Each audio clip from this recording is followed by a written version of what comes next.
ஆகாது. இதுதான் பிறகு உங்களோட மற்ற ஐடியோட லிங்க் பண்ணுது.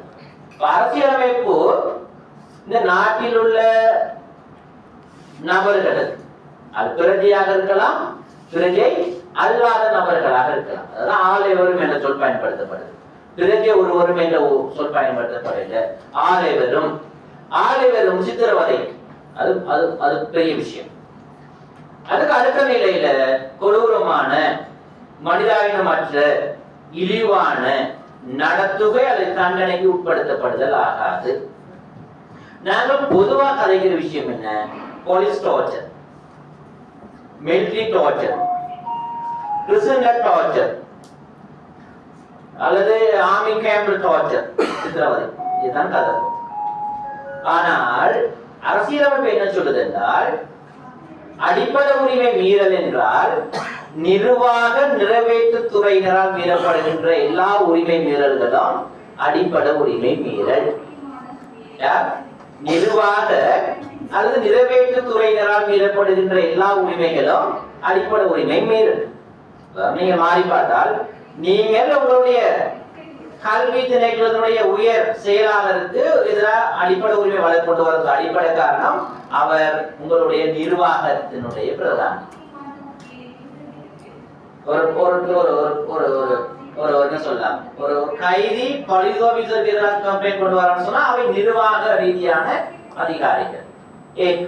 ஒரு இங்க வேலை செய்யற ஒரு ஸ்டாஃப் ஜிஏக்கு எதிராக கம்ப்ளைண்ட் கொண்டு வரான்னு சொன்னா ஜிஏக்கு தனிப்பட்ட நபர் அல்ல, அவருடைய நிர்வாக செயற்பாட்டுக்கு எதிராக. ஆக அடிப்படை உரிமை மீறல் நிர்வாக நிறைவேற்று செயற்பாடுகளுக்கு எதிராக கொண்டு வரப்பட முடியும். ஆகவே இந்த உறுப்பை 11லையும் நிர்வாக நிறைவேற்று துறையினருக்கு எதிரான நடவடிக்கை தான் சொல்லப்படுது.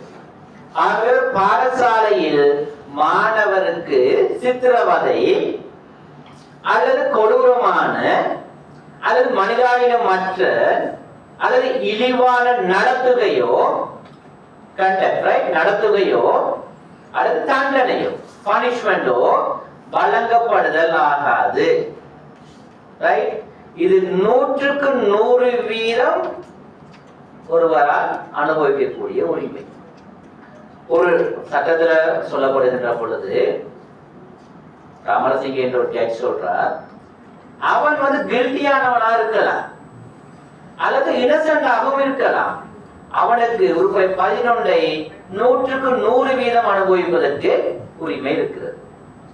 100க்கு 100%. ஒரு கைதியாக இருந்தாலும் அவன் தெரியும், எங்களுக்கு எல்லாருக்கும் தெரியுது, இவன் தான் இந்த கொலையை செய்திருப்பான், இவன் தான் இந்த களவெடுத்திருப்பான், அதை எடுத்தான் என்று தெரிஞ்சாலும் கூட என்ன செய்யலாது, இந்த உரிமையை மீற இயலாது.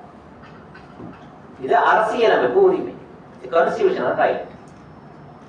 அப்படிங்கள் ஒரு ஆளை சித்திரவதைக்கு உட்படுத்துவது அல்லது கொடூரமான மனிதாபிமானமற்ற இழிவான நடத்தைக்கு உட்படுத்துவது அரசியல் அமைப்பை மீறும் செயல். The violation of constitutional rights என்றுதான் பார்க்கப்படும். இது தொடர்பான கேசஸும் இருக்கு, டீச்சர்ஸுக்கு எதிரான கேசஸும் இருக்கு. தெற்கில் நடந்த ஒரு சம்பவம்,